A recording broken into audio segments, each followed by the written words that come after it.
за сите пациенти кои што имаат било каква хронична болест, највеќе се погодени секако пациентите со кардиоваскуларни заболувања, овие промени можат да водат до нагли промени во крвниот притисок, паѓање или зголемување на крвниот притисок, вртоглавици и главоболки.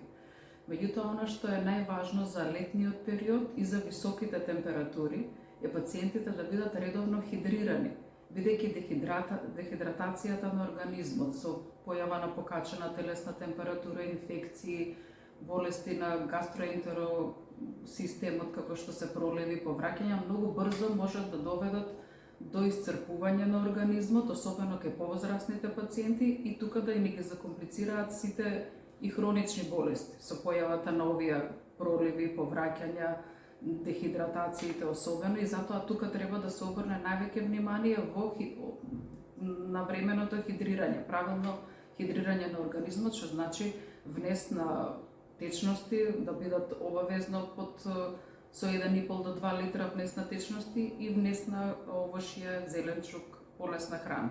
Да се избегнува пријадување и да се избегнува концентрирани храни, внес на концентрирана храна. Газирани пијалоци, тешки храни, масни, овој период мора да се избегнуваат. А дали се зголеми бројот на интервенции кои што ги издадовте во текот на вчерашниот и денешниот ден? Денешниот ден е, да кажеме, со помал број на интервенции, бидејќи пониските температури секако подобро би им дошле на пациентите, за разлика од многу високите температури. Додека беше периодот со многу високи температури, имаше поголем број на пациенти. А тоа се срцева болните? Сите хронични болни, најчесто болните со срцеви заболувања. Бидејќи ова лето најверојатно според синоптичарите ќе се соочуваме со вакви драстични промени на температурите, тие ќе бидат високи над 40 степени, но и нагли падови на температурата. Што можеме да ги советуваме нашите сограѓани?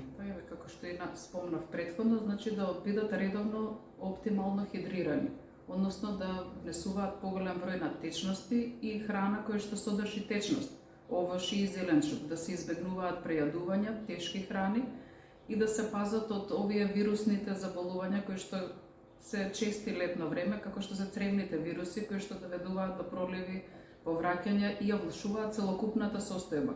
А сите хронични болни и со кардиоваскуларни болести, и со бубрежни болести, и со болести на белодробниот систем, многу брзо, за кратко време, се многу попогодни изложени и многу побурно реагираат на секоја и најмала вирусна или било каква друга оптеретување во текот на летниот период и многу брзо ги влошуваат здравствените состојби.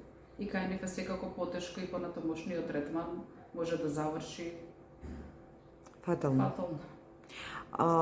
И препораката претпоставувам дека е редовно земање на терапијата. Секако си останува. Мора редовно да се зема терапијата. Ви благодарам.